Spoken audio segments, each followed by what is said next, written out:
بسم اللہ الرحمن الرحیم۔ السلام علیکم، کیسے ہیں آپ سب لوگ؟ میں امید کرتا ہوں آپ سب لوگ خیریت سے ہوں گے، ٹھیک ٹھاک ہوں گے۔ تو آج ہم پڑھنے جا رہے ہیں ناول مداری۔ آج اس کی ایک اور نئی ایپیسوڈ پڑھیں گے، تو ناول شروع کرتے ہیں۔ آپ پروفیسر ہاشم رضا کے بارے میں جتنا جانتے ہیں وہ یقیناً اہم ہے، لیکن زندگی سے زیادہ ان کی موت کے حالات جاننا چاہتا ہوں میں۔ قتل کے بارے میں کیا خبریں تھیں، پولیس کی رائے کیا تھی، اور آف دی ریکارڈ معلومات کہاں سے مل سکتی ہے۔ پھر ان کے تحقیقی مقالے اور ریسرچ کے شعبے میں ان کی تصانیف سے بھی دلچسپی ہے مجھے، آزاد صاحب نے کہا، اور پھر کچھ دیر مراقبے کی کیفیت میں رہے۔ تمہیں یہ شک تو نہیں ہے خدا نخواستہ کہ ان کے درمیان کوئی تعلق ہے؟ ملک رب نواز کے کاروبار، پروفیسر ہاشم رضا کے قتل اور اب شبنم کے اغوا میں نے دل ہی دل میں بیوقوفی کی باتیں کرنے والے آزاد صاحب کی ذہانت کا اعتراف کیا کہ آپ کو ایسا محسوس نہیں ہوتا؟ ہم تو کچھ غنودگی محسوس کر رہے ہیں فی الوقت۔ میں نے کہا، وہ گھر اب ملک رب نواز کی ملکیت ہے؟ کیا ہاشم رضا کے کوئی والی وارث نہیں تھے؟ تم یہ بھی نہیں جانتے؟ انہوں نے میری جہالت اور کم علمی پر افسوس سے سر ہلایا۔ میاں برخوردار، ہماری طرح آزاد تھا وہ بھی، عقد اس کا ہو گیا تھا تاریخ اور تہذیب پر تحقیق وغیرہ سے، اور اس تحقیق کے بطن سے پیدا ہوئے اس کے علمی کارنامے۔ آپ کا مطلب ہے شادی نہیں کی تھی اس نے؟ جذبات کے معاملے میں خود بھی مہاتما بدھ کے مجسمے کی طرح بے حس تھا پروفیسر۔ یہ تم آزاد صاحب پہچاننے کے مرتکب ہو رہے ہو مرحوم کی روح کو۔ وہ اعلیٰ ادبی ذوق رکھتا تھا اور جمالیاتی حسن بھی، موسیقی اور مصوری کا دلدار تھا وہ۔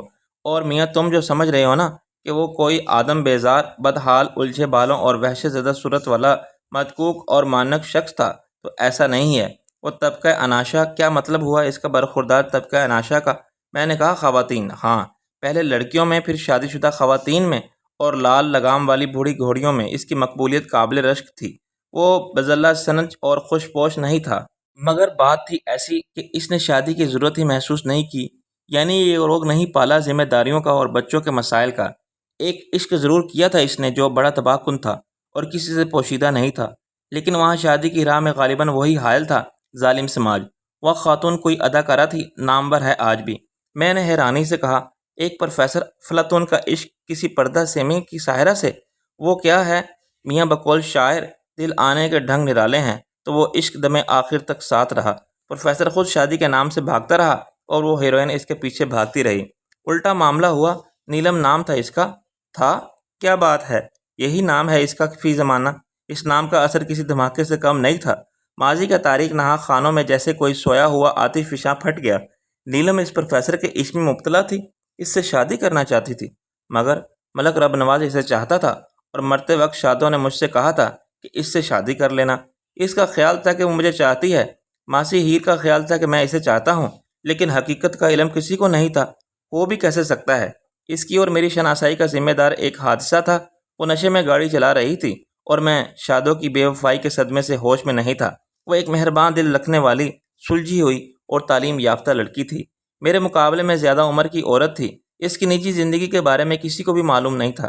اس کی ذات سے کوئی اسکینڈل کبھی منسوب نہیں ہوا، اور میں نے اس سے کبھی ایسی کوئی بات سنی جس سے کسی کے لیے اس کی چاہت یا پسندیدگی کا اظہار ہوتا۔ پسند تو شاید وہ مجھے بھی کرتی تھی، مگر مجھے اس کے خلوص میں دوستی کی بے غرضی کے سوا کبھی کچھ محسوس نہیں ہوا۔ میں اس کے بہت قریب تھا، مگر قربت کا یہ زمانہ ہی بہت مختصر تھا۔ شبنم نے میز پر پینسل بجائی۔ آپ کہاں گم ہو گئے؟ یاد ماضی میں؟ میں نے چونک کے کہا، کہیں نہیں، بس یہ نام سنا تو وہ وقت یاد آیا، وہ لوگ یاد آئے جو اب نہیں ہیں۔ شبنم نے بڑی چالاکی سے موضوع بدل دیا۔ آزاد صاحب، اب میں کیا کروں؟ تم بھائی کچھ بھی کرو، ہم تو کہتے ہیں کچھ لڑکیوں والے کام بھی کرو۔ وہ کیا ہے کہ سینہ پرونا، کاٹنا اور امور خانہ داری وغیرہ۔ وہ بولے، میرا مطلب تھا کہ ملک رب نواز سے بات کرو یا نہیں۔ کیا بات کرو گے تم عزیز؟ یعنی ایک اور مفروضہ ہے ابھی تک تمہارا؟ ثبوت کہاں سے لاؤ گی کہ جو بھی ہوا اس میں ملک رب نواز کا ہاتھ تھا؟ میں نے کہا، بالکل صحیح فرمایا آپ نے، ہمیں ابھی دیکھنا چاہیے کہ اس کا اگلا قدم کیا ہوتا ہے۔ اس کا وہاں نہ پہنچنا بھی شکوک پیدا کرتا ہے۔ ممکن ہے صرف ملک رب نواز کو ملوث کرنے کے لیے کسی مخالف نے یہ حرکت کی ہو، یا ابھی اس نے جال پھیلایا ہو۔ وہ دیکھنا چاہتا ہو کہ تمہارے پیچھے اور کون آتا ہے۔ تمہیں وہاں لے جا کے چھوڑ دیا گیا اور ہم کسی دشواری کے بغیر تمہیں چھڑا لائے۔ ملک رب نواز اتنا کچا کام نہیں کر سکتا، لیکن وہاں کوئی بھی نہیں تھا جس پر شک کیا جائے کہ اسے نگرانی پر مامور کیا گیا ہو۔ میں نے کہا، مجھے اس فقیر پر شک ہوتا ہے جس نے مجھ سے 100 روپے اینٹ لیے تھے۔ اس کے اندر و انداز و اطوار میں کوئی بات بھی جو فقیروں سے الگ کچھ غیر فطری لگتی تھی۔ میں فقیروں کی نفسیات سے معاشیات تک سب پر سند کی حیثیت رکھتا ہوں، ذاتی تجربے کی بنا پر۔ اگر ایسا ہوا تو اب تک ملک رب نواز کو بہت اچھی رپورٹ مل چکی ہوگی۔ اسے پتہ چل گیا ہوگا کہ وہاں ایک سزوکی آلٹو اور ایک شراٹ کار میں کوئی آیا تھا۔ گاڑیوں کے نمبر اسے مل گئے ہوں گے؟ شبنم بولی۔ میں نے کہا رائٹ، ایک گاڑی رئیس کی ہے، دوسری سابق سب انسپکٹر پولیس فرید عباس کی۔ رئیس کے ساتھ کون رہتا ہے اور فرید کے ساتھ کون، یہ ملک رب نواز آسانی سے معلوم کر لے گا۔ مگر یہ صرف شک ہے تمہارا، کوئی بات یقین نہیں؟ میں اٹھ کھڑا ہوا۔ ہاں، اس لیے ہمیں بہت سوچ سمجھ کے اور دیکھ بھال کے قدم اٹھانا چاہیے۔ کیا تم میرے ساتھ چلنے کے ارادے پر قائم ہو؟ ہاں۔ یہاں اب کیا کام ہے میرا؟ شبنم نے کہا۔ آزاد صاحب نے اونگتے ہوئے سر اٹھایا۔ اور یہ کہ صبح ہونے میں ابھی دیر تھی۔ میرے ذہن میں بہت سے مسائل تھے، لیکن سب سے اہم ہو گیا تھا رئیس کی پر اسرار گمشدگی کا مسئلہ۔ وہ اتنی دیر تک میری خیر و عافیت سے لاتعلق صرف اسی صورت میں رہ سکتا ہے جب وہ خود اس کی خیریت خطرے میں ہو، اور 8 گھنٹے سے اس کی کوئی خبر نہیں تھی۔ شبنم نے میری تسلی کے لیے کہا، رئیس مل جائے گا۔ ہاں، مگر کب اور کہاں؟ زندہ یا مردہ؟ ایسا مت سوچو، چلو پہلے گھر جا کے دیکھ لیں۔ شبنم نے کہا۔ کسی یقین کی وجہ کے بغیر میں نے رئیس خانے میں اتر کے دیکھا اور آثار سے پتہ چلا کہ کوشش کی کہ کیا گزرے ہوئے 8 گھنٹوں میں رئیس وہاں آیا تھا، مگر سب کچھ ویسا ہی تھا جیسا میں چھوڑ کے گیا تھا۔ میں نے ایک کاغذ کے پرزے پر اس کے لیے پیغام چھوڑا، پھر یہاں لوٹ کے شبنم کے پاس آ گیا جو گاڑی میں میرا انتظار کر رہی تھی۔ ہم ہاسپٹل دیکھ لیتے ہیں، شبنم نے کہا۔ اس کے بعد مردہ خانے؟ ابھی سے اتنا ڈپریس ہونے کی ضرورت نہیں شبنم۔ میرے شانے پر ہاتھ رکھا۔ ہم پولیس سے مدد لے سکتے ہیں۔ میں کیسے جا سکتا ہوں پولیس اسٹیشن؟ میں جاؤں گی، میرے سارے اخباروں کے کرائم رپورٹرز کو پولیس والوں کے پیچھے لگا دوں گی۔ ملک رب نواز نے اسے روکا ہوگا، میرا مطلب ہے اس کے حکم پر میرا پیچھا کرنے والوں نے۔ روکنے کے لیے قتل کرنا ذرا بھی ضروری نہیں اور اتنا آسان بھی نہیں۔ ممکن ہے انہوں نے رئیس کو ناک آؤٹ کر کے چھوڑ دیا ہو، اسے سڑک پر ٹکر مار کے گرا دیا ہو، یا اغوا کیا ہو تو ملک رب نواز کی خدمت میں پیش کر دیا ہو کہ یہ بندہ ہمارے پیچھے لگا ہوا تھا۔ ایسا ہوا تو پھر بہت برا ہوگا شبنم، ملک رب نواز نے پہچان جائے گا۔ میں نے کہا، ملک رب نواز جانتا ہے رئیس کو؟ اب وہ اتنا گمنام نہیں رہا، مگر ملک اسے تب سے جانتا ہے جب وہ کچھ بھی نہیں تھا، صرف ناصر عظیم کا دوست تھا۔ اس کے پاس رئیس کے ساتھ دشمنی کی ایک بہت پرانی ذاتی وجہ ہے۔ ہم نے سورج نکلنے تک 6 ہاسپٹلوں میں شعبہ حادثات کا رجسٹر دیکھے اور انہیں دیکھا جو زخمی حالت میں وہاں داخل تھے۔ وہاں پولیس بھی تھی، لیکن پریس کارڈ کی ایک جھلک ہر رکاوٹ دور کرنے کے لیے کافی ثابت ہوئی۔ ساری رات کی ذہنی اور جسمانی مشقت نے مجھے بہت تھکا دیا تھا، اور یہ حقیقت ہے کہ شبنم ساتھ نہ ہوتی تو میں کب کا ہمت ہار چکا ہوتا۔ اس نے میرا حوصلہ بڑھایا اور بعد میں ڈرائیونگ بھی اسی نے کی۔ وہ رات بھر جاگنے کی عادی تھی، مگر اس کو دن میں بھی سونا نصیب نہیں ہوا تھا۔ اس کے باوجود وہ پوری طرح مستعد رہی۔ 2 ہاسپٹلوں کے ساتھ مردہ خانے بھی تھے۔ مجھ میں ہمت نہیں تھی کہ میں وہاں بھی جھانک لوں۔ اسی خیال سے میرا دل بیٹھنے لگا تھا کہ خدا نہ خواستہ کہیں مجھے اچانک رئیس کی خون آلود شکستہ جسم والی اکڑی ہوئی لاش کسی سلیب یا لکڑی کے تختے پر نظر آ گئی تو کیا ہوگا؟ میں اپنے آپ کو ایک جھوٹ کی خود فریبی سے مطمئن رکھے ہوا تھا۔ میں اس سچ کو قبول کرتے ہوئے ڈرتا تھا کہ رئیس مر چکا ہے۔ ہوش سنبھالنے سے اب تک اپنے خلوص کی فراوانی سے مجھے مالا مال رکھنے اور اپنی رفاقت کو میری طاقت کا احساس بنا دینے والا دوست مجھے دنیا میں اکیلا چھوڑ کے جا سکتا ہے، اس کا تصور بھی میرے لیے سہانے روح تھا۔ میرے خیال میں یہ ناممکن تھا۔ رئیس اتنا خود غرض نہیں ہو سکتا کہ جب مجھے اس کی مدد کی ضرورت پہلے سے کہیں زیادہ ہو، وہ مجھے دشمنوں کے مقابلے میں تنہا اور کمزور کر دے۔ صبح کا سورج نکلا تو نا امیدی کا سفاق اندھیرا زیادہ گہرا ہو گیا اور رئیس کی زندگی کا یقین ساتھ چھوڑنے لگا۔ میں نے اسے صرف 12 گھنٹے سے نہیں دیکھا تھا، مگر گزرے ہوئے کل کی بات بہت پرانی یاد کی طرح لگتی تھی، جیسے یہ 12 دن یا 12 ہفتے پہلے کی بات تھی، جب رئیس بھی تھا اور بہت سے لوگوں کی طرح جو اب نہیں رہے تھے۔ آخری ہاسپٹل سے نکل کے شبنم نے کہا، ایسی رونی شکل بنا کے مت بیٹھو چیئر اپ، یعنی میں خوش اور مطمئن نظر آنے کی اداکاری کروں؟ میں نے کہا، اداکاری کیوں؟ اب کم سے کم ایک بات تو ثابت ہو گئی کہ رئیس کو کچھ نہیں ہوا، اسے کوئی حادثہ پیش نہیں آیا۔ میں نے کہا، ہم یہ کہہ سکتے ہیں کہ کسی حادثے کا شکار نہیں ہوا۔ ناصر، میرا دل کہتا ہے کہ وہ مل جائے گا، ابھی ایک رات ہی تو گزری ہے، ہم تلاش کر لیں گے اسے۔ میں نے کہا، تم بہت تھک گئی ہو شبنم، چلو تھوڑی دیر کہیں بیٹھتے ہیں۔ تم نے بھی کل شام سے کچھ کھایا نہیں ہوگا، پاپے کھائے تھے، بھول گئے؟ میں نے کہا، چلو کہیں ناشتہ کر لیں، چائے پی کے سوچتے ہیں کہ اگلا قدم کیا ہونا چاہیے۔ سب اچھے ریسٹورنٹ ابھی بند تھے۔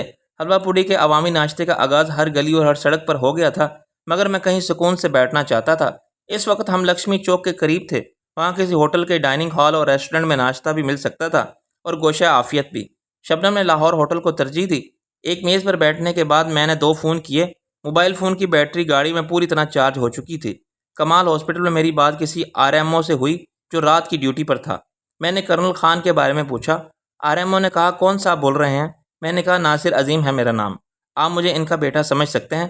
چلیے میں سمجھ لیتا ہوں، اس نے کچھ طنزیہ لہجے میں کہا۔ ان کی حالت ویسی ہی ہے جیسی تھی، لیکن وہ جا رہے ہیں یہاں سے۔ کہاں جا رہے ہیں؟ میرے منہ سے بے اختیار نکلا۔ یہ آپ مس چاندنی سے پوچھ سکتے ہیں جو واقعی ان کی بیٹی ہے۔ میں آپ کو کیا بتاؤں، اس نے سیوے رکھ دیا۔ RMO کی بات نے مجھے الجھن میں ڈال دیا تھا۔ اگر حالت وہی ہے تو چندہ کہاں لے جا رہی ہے؟ کرنل خان کو، شاید کسی بڑے ہاسپٹل میں۔ میں نے نفی میں سر ہلایا۔ ہاں، بڑے ہاسپٹل کا ہر بڑا ڈاکٹر دیکھ چکا ہے انہیں یہاں، اور ضرورت پڑنے پر پھر آ سکتا ہے۔ کیا پتہ وہ باہر لے جانا چاہتی ہو؟ میں نے کہا باہر کل تک تو کوئی ارادہ نہیں تھا اس کا، یہ کام تو وہ بہت پہلے بھی کر سکتی تھی، اب زیادہ مشکل ہے۔ مشکل کیا ہے؟ شبنم نے کہا باہر جانے کے سارے انتظامات کرانا۔ کرنل خان نے تو اپنا سب کچھ دے دیا ہاسپٹل کو، چندہ کے پاس کیا ہے؟ ڈر کیا ہے وہ اکیلی لے جائے گی انہیں؟ شبنم نے کہا چلو پہلے ناشتہ کرو، آج دن میں کسی وقت جا کے معلوم کر لیں گے۔ انتظام تم بھی کر سکتے ہو؟ ہاں، بشرط یہ کہ چندہ کو اعتراض نہ ہو۔ اسے کیوں اعتراض ہوگا؟ میں نے کہا بس ایسے ہی، کچھ زیادہ ہی دماغ خراب ہو رہا ہے اس کا آج کل۔ میں نے دوسرا نمبر فرید کے گھر کا ملایا، فون رکشی نے اٹھایا۔ سو رہی تھی تم؟ نہیں، سونے کی کوشش ضرور کی تھی، فیکا مسئلہ بن گیا ہے، امی سے جھوٹ بولنا پڑا، پھر فرید نے اسے نیند کی گولیاں دی جو امی کبھی کبھی استعمال کرتی ہیں، اب وہ سو رہا ہے۔ رئیس کا کچھ پتہ چلا؟ میں نے کہا ابھی تک تو نہیں چلا، میں نے شبنم کے ساتھ شہر کے سب سرکاری ہاسپٹل دیکھ لیے ہیں، اس کا ہاسپٹل میں ملنا ضروری تو نہیں۔ تم ٹھیک کہتی ہو، مگر گم ہو جانے والوں کی تلاش کا کوئی تو نقطۂ آغاز ہونا چاہیے۔ دوسری جگہ تھانہ ہو سکتی ہے، مگر رئیس کے لیے تھانہ بھی رئیس خانے کی طرح ہے۔ شروع سے ہی اس کا دوسرا گھر اور پولیس والے اس کے سسرال عزیزوں جیسے ہیں۔ وہ اتنا لاوارث بھی نہیں ہے کہ پولیس اسے جرم بے گناہی میں پکڑیں اور پھر کسی رابطے بھی نہ کریں دیں۔ یہ معاملہ کچھ اور ہے۔ فرید کہاں ہے؟ وہ آفس جانے کے لیے تیار ہو رہے ہیں۔ مجھے بتاؤ کہ میں فیکے کو کیا کروں؟ سارا دن اسے کیسے سنبھالوں گی میں؟ وہ اٹھے گا تو پھر ہنگامہ کرے گا، اپنی گھر والی کے لیے پریشان ہوگا۔ میں نے کہا اس کی حفاظت ضروری ہے، پھر تم اسے اپنے ساتھ لے جاؤ، رئیس خانے میں تم اسے جب تک چاہو قید رکھ سکتے ہو۔ حفاظت کے لیے یا تفتیش کے لیے؟ یہاں بہت مسئلہ ہوگا اسے روکنا۔ ٹھیک ہے، میں آتا ہوں کچھ دیر میں۔ اسی وقت شبنم نے سرگوشی میں کہا ناصر، میں نے اس کی پرخوف آنکھوں میں دیکھا اور مجھے اندازہ ہو گیا کہ وہ میرے پیچھے کہاں دیکھ رہی ہے۔ میں نے کہا ایسے کیا دیکھ رہی ہو؟ کیا ہے میرے پیچھے؟ اس نے میری طرف دیکھے بغیر کہا تم مت دیکھنا پلٹ کے۔ نہیں دیکھوں گا، لیکن مجھے بتا تو دو کہ میرے پیچھے آخر ہے کیا؟ کیا عالم ارواح سے تمہارا کوئی رشتہ دار آ گیا ہے یہاں، یا کوئی تم سے بھی زیادہ حسین لڑکی ہے؟ بالکل سیدھے بیٹھے رہو تاکہ میں تمہارے کور میں رہوں۔ کاؤنٹر پر ملک ربنواز کھڑا ہے، کلرک سے پوچھ رہا ہے۔ شبنم نے سرگوشی کی۔ میں نے اس کے سامنے 3 انگلیاں ہلائی۔ یہ کتنی انگلیاں ہیں، 2 یا 4؟ تمہاری نظر کہاں تک صاف دیکھ سکتی ہے؟ آخری بار آنکھیں کب دکھائی تھیں؟ اس نے مجھے آنکھیں دکھائیں؟ یقین نہیں، میری بات کا تو جا کے مل لو، اس سے پوچھ لو، اس سے کہا کہ آپ ملک رب نواز ہی ہیں نا؟ مگر وہ یہاں اتنی صبح؟ ملک جیسے لوگ صبح سوتے ہیں اور پھر دوپہر کے وقت جاگتے ہیں، یہی تو مجھے بھی حیرانی ہے۔ اس نے ادھر دیکھ لیا تو مجھے پہچان جائے گا۔ تم سیدھے بیٹھے رہو نا، پتہ نہیں کلرک کے ساتھ کیا بحث چل رہی ہے۔ میں نے کہا وہ اکیلا ہے۔ ویری گڈ سوال، ایک تو وہ اکیلا ہے، باڈی گارڈ بھی ساتھ نہیں آیا اندر، شاید گاڑی میں بیٹھا ہوگا۔ شبنم نے رنگ کمنٹری شروع کی۔ اس نے کپڑے بھی اچھے نہیں پہن رکھے، کچھ میلے ہیں اور بہت معمولی قسم کے، یعنی جیسے کلف لگے کھڑکھڑاتے سفید شیئرمین لمحے کا شلوار، شیئرمین لٹھے کا شلوار، قمیض کالی واسکٹ اور شملے والی پگڑی سر پر رکھے بغیر گھر سے نہیں نکلتی ہوگی ان کی سواری۔ اس کی بجائے رنگین کیٹو کے عوامی سوٹ ہے اور سر پر آج ٹوپی ہے۔ آخر کیوں؟ میں نے کہا ویری گڈ، اگر اب میں تم بضد ہو کہ وہ ملک ہے تو پھر اس نے بھی بھیس بدلا ہے۔ کیا میں اسے شرف ملاقات بخشوں؟ واپس جا رہا ہے وہ۔ شبنم ایک دم کھڑی ہو گئی۔ میں نے کہا لعنت بھیجو اس پر، تم بیٹھ جاؤ آرام سے۔ موقع اچھا تھا، یہیں پوچھ لیتے اس سے کہ حضور نے طلب فرمایا، پھر کیا بھول گئے ہو کوئی زیادہ اہم مصروفیات نکل گئی ہے؟ اس سوال کا جواب جانے بغیر ہمیں ناشتہ ہضم ہو جائے گا، پھر کبھی ملک سے ملاقات ہوگی تو پوچھ لیں گے۔ اوکے، میں ذرا گیٹ تک جا کے دیکھ لوں۔ مجھے اس کا ہاتھ پکڑ کے اسے زبردستی بٹھانا پڑا۔ اگر اس نے تمہیں پہلے دیکھ لیا پھر؟ اف، کیا جنگلی پن ہے۔ وہ اپنی کلائی کو ملنے لگی۔ یہ بھی خیال نہیں کہ لوگ دیکھ رہے ہیں؟ یعنی تمہارا خیال ہے کہ تمہیں دیکھ کے ہوش بھول گئے ہیں لوگ؟ اپنا کام چھوڑ کے سب ادھر ہی دیکھ رہے ہیں۔ خواتین کو کتنی غلط فہمی رہتی ہے اپنے بارے میں۔ ویٹر ناشتے کے برتن لگانے لگا۔ شبنم کا مجبوراً چپ ہو پڑا، لیکن موقع ملنے ہی فائدہ اٹھا کے وہ نکل گئی۔ ضدی لڑکی، میں نے دل ہی دل میں کہا۔ تمہارا خیال ٹھیک تھا۔ شبنم پھر آ کے میرے سامنے بیٹھ گئی اور چائے پینے لگی۔ ملک رب نواز یہاں کسی پر اسرار مشن پر اکیلا آیا تھا، گاڑی بھی خود چلا رہا تھا۔ معلوم ہے کون سی گاڑی تھی؟ وہ سوزوکی پک اپ جو مسز فائق علی عرف فیکا چلاتے تھے۔ اس کا ہاتھ رک گیا۔ پیر و مرشد، تم غیب کا حال جانتے ہو، دیوار کے آر پار دیکھ لیتے ہو۔ میں نے کہا یہاں شرلاک ہومز کے گھوڑے کی مثال دی جا سکتی ہے۔ کون تھا شرلاک ہومز کا گھوڑا؟ لا حول ولا قوت، بھائی وہ گھوڑے کا بچہ تھا۔ اور کون تھا؟ شرلاک ہومز گھوڑے کا بچہ تھا؟ شبنم نے سخت حیرانی کا اظہار کیا۔ مجھے ہنسی آ گئی۔ اس نے ایک گھوڑے کا سراغ یوں لگایا کہ سوچنے بیٹھ گیا۔ اس نے اپنے آپ سے سوال کیا کہ اگر میں گھوڑا ہوتا تو اس صورتحال میں کہاں جاتا؟ جب جواب اس کے ذہن میں آیا تو وہ سیدھا وہاں پہنچ گیا جہاں گھوڑا ناشتہ کر رہا تھا۔ گھر سے بہت دور ایک بہت خوبصورت گھوڑی کے ساتھ شبنم نے ایک ایسی چیخ ماری جو کچھ خواتین کا کاکروچ اور کچھ چھپکلی جیسی بے ضرر مخلوق کو دیکھ کے بلند کرتی ہیں۔ چائے چھلک کے میز پر اور بہہ کر میرے کپڑوں پر گری۔ اب کیا ہوگا؟ میں نے رومال سے کپڑے صاف کیے۔ شبنم نے مجھے جواب دینا ضروری نہیں سمجھا۔ اس نے چائے دانی رکھ کے اپنے بیگ میں سے میرا موبائل فون نکال لیا۔ ملک رب نواز کے گھر کا نمبر اس نے ایک نمبر ڈائل کرتے ہوئے کہا۔ لکھا ہوا تو گیٹ پر، مجھے یاد نہیں۔ اس نے مجھے انگلی ہونٹوں پر رکھ کے منہ بند رکھنے اور پھر ناشتہ شروع کرنے کا اشارہ کیا۔ گھنٹی بج رہی ہے؟ ہاں۔ ہیلو، کون بول رہا ہے؟ میں سیکٹری بول رہی ہوں، حاجی اللہ رکھا قریشی کی۔ ملک رب نواز سے بات کریں گے حاجی صاحب؟ کیا وہ سو رہے ہیں؟ گھوڑے بیچ کے سو رہے ہیں؟ پھر بھی اٹھا دو۔ کیوں نہیں اٹھا سکتے؟ حاجی صاحب خود آ جائیں گے انہیں اٹھانے۔ تم جانے نہیں دو گی حاجی صاحب کو؟ تمہارے ملک صاحب ہمیشہ کے لیے سو گئے ہوں تو اور بات ہے۔ اس نے ہنس کے فون بند کر دیا۔ میں سمجھ گیا کہ شبنم نے ابھی بھی ملک رب نواز کو یہاں دیکھا ہے تو وہ گھر پر سو کیسے سکتا ہے۔ ایک فون کال سے مزید تصدیق ہو گئی تھی کہ ملک رب نواز کسی کو بتائے بغیر کسی خاص مقصد سے صبح صبح لاہور ہوٹل پہنچا تھا۔ میں نے کہا یا تو وہ کسی کو بتائے بغیر کسی خفیہ راستے سے نکلا ہوگا اور واپس اپنے کمرے میں پہنچ کے پھر سو جائے گا، یا اس کا کوئی رازدار، نمک خوار اور فرما بردار ملازم سب جانتا ہے لیکن اپنے آقا کے حکم کی تعمیل میں پردہ داری کر رہا ہے۔ شبنم نے کھاتے کھاتے سوچ کے کہا، کیا خیال ہے اس کی بیوی کو فون کروں؟ اور پھر ہنس پڑی۔ اسے تو معلوم ہوگا شوہروں کے معاملات میں سب سے زیادہ بے خبر بیویاں ہی ہوتی ہیں، بیچاری بے خبری کی بات نہیں بھرم رکھتی ہیں شوہروں کے عزت کا پتہ سب ہوتا ہے انہیں۔ یہ گھر کا نمبر تھا۔ ملک کے گھر میں اس کے بیڈ روم میں کوئی ذاتی فون بھی ہوگا جس کا نمبر معلوم کیے چنے فیملی ممبر جانتے ہوں گے۔ افسوس وہ معلوم نہیں ہو سکتا۔ میں نے کہا کیا فائدہ تمہارے اخباری رپورٹر ہونے کا، ایسے ہی خوش فہمی ہے تمہیں کہ تم بڑی توپ چیز ہو اور لوگ ڈرتے ہیں تم سے۔ رپورٹر ہوتے ہیں جو وائٹ ہاؤس کے اندر صدر محترم کی گفتگو ٹیپ کر لیتے ہیں۔ غصہ مت دلاؤ مجھے، ورنہ کیا ہوگا؟ تم معلوم کر لو کہ رب نواز کا پرائیویٹ فون نمبر۔ میرا خیال ہے کہ تمہارے بس کی بات نہیں، شرط لگاؤ مجھ سے۔ ہو گئی۔ میں نے اپنا ہاتھ بڑھایا۔ اس نے اپنا ہاتھ میرے ہاتھ میں دے دیا۔ ایک مطالبہ پورا کرنا پڑے گا، جو بھی ہارے گا۔ میں نے سوچ کے کہا، مطالبہ ایسا ہونا چاہیے جسے پورا کرنا انسان کے بس کی بات ہو، کہیں اعلیٰ کے چراغ والے جن صاحب کی خدمات حاصل کرنا ضروری نہ ہو۔ وہ ہنسنے لگی۔ بالکل الٹ بھی تو ہو سکتا ہے، یعنی بیچارہ جن سر کھجاتا رہ جائے کہ اب کیا کروں، اور تم اس کے چٹکی بجانے پہ پورا کر دو۔ میں سمجھ گیا تھا کہ شبنم نے مجھے ٹریپ کر لیا ہے، لیکن جال تو خود میں نے بچھایا تھا۔ اوکے، مطالبہ غیر شرعی کبھی نہ ہو۔ تم تو ایسے ڈر رہے ہو جیسے ہار مان لی ہے۔ اب ہاتھ چھوڑو میرا، یہ ڈائلاگ بولو کہ میں ایک ہاتھ پکڑ کر چھوڑتا نہیں۔ میں نے جھینپ کے اپنا ہاتھ کھینچ لیا۔ شبنم نے پتہ نہیں کہاں فون کیا اور بڑے میٹھے لہجے میں ایسی لچھے دار باتیں کرتی رہی کہ دوسری طرف میں ہوتا تو اس کے حکم پر یہ بھی معلوم کر کے بتا دیتا کہ مینار پاکستان کی تعمیر میں کتنی اینٹوں کا استعمال ہوا تھا۔ میں نے خطرے کو بھانپ کے کہا کہ یہ فاؤل پلے ہے۔ تم نے ایک حسن پرست مگر بیوقوف شخص کا جذباتی استحصال کیا ہے۔ طریقہ ہے اپنا اپنا۔ وہ بولی، اچھا اب اٹھو۔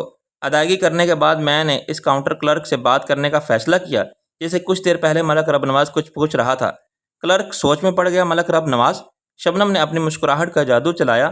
ابھی 15-20 منٹ پہلے دیکھا تھا میں نے، وہ جو نیلے رنگ کے شلوار قمیض اور کراکلی ٹوپی میں تھے۔ اسے یاد آ گیا مگر وہ شک میں پڑ گیا۔ آپ کیوں پوچھ رہے ہیں؟